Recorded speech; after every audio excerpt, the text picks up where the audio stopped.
Um, Now this is very relevant when you're trying to think about how the media represents Muslim personalities, the so-called Muslim terrorists. No, it's more than 5 minutes, I think. That these people, and this is a kind of a summary from lots of the work of professors at different universities that I'm going to mention in a minute. Refugees, nowadays, many of them are from Asian origin. They constitute partly the Muslim other. They come to milk the system. They eat our bread, they take our jobs, they benefit from our education, but they are the enemy within.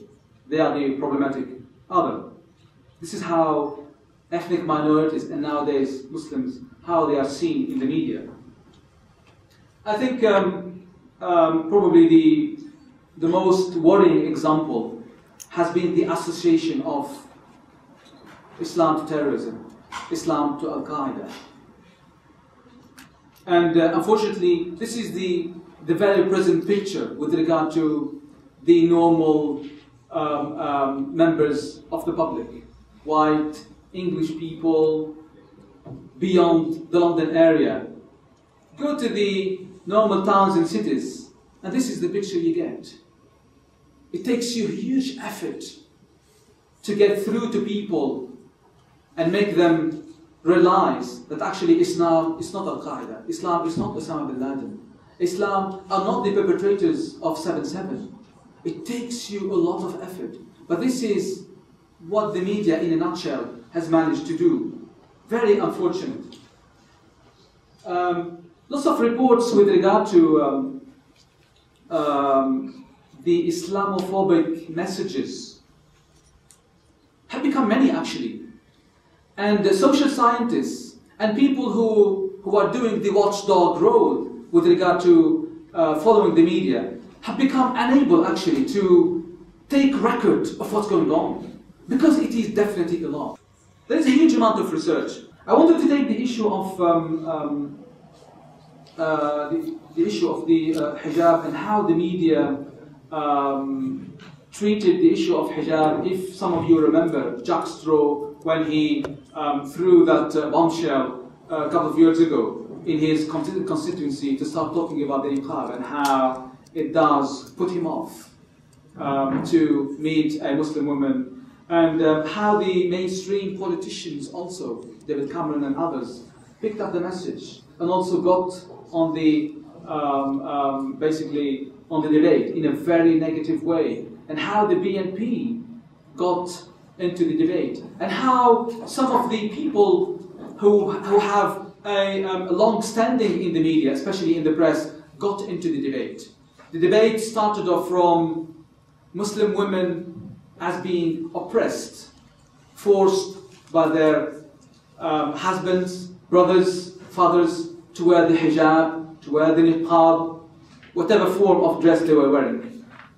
This is what one of the basically findings of a report done by a colleague from Brunel University, Millie Williamson, in an excellent article she published in one of the journals.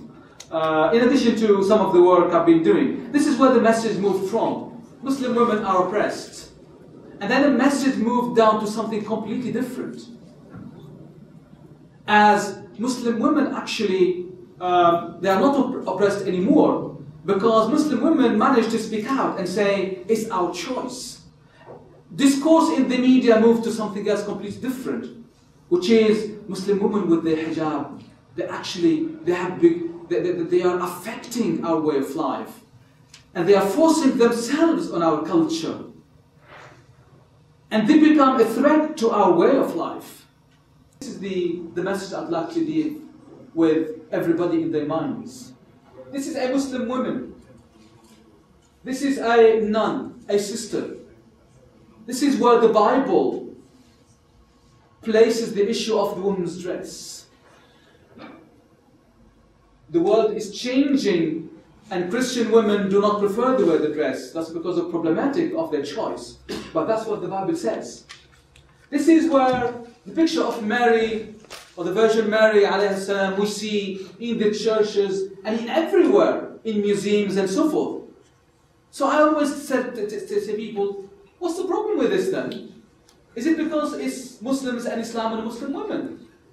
If we think that this is a traditional, historical sister who chooses to be religious and chooses to remain in the church, and if this is the historical Mary, which even the West itself do not show it without a veil, what's the problem with the Muslim dress? And people will actually stay stunned. This is the reality which the media denies. That's the reality which the media doesn't get to. That's the reality which even the BBC itself, when it comes to the issue of hijab, it doesn't indulge into, comparing what's actually going on. That religious women, be a Jew, Christian or Muslim, that's actually what they are supposed to wear. They're meant to reveal their face and their hands, and that's it, and nothing else. So why do we demonize this? And why do we think, oh, that's politically correct? Holy. And holy, actually. I leave you there, although I've got a lot to talk about.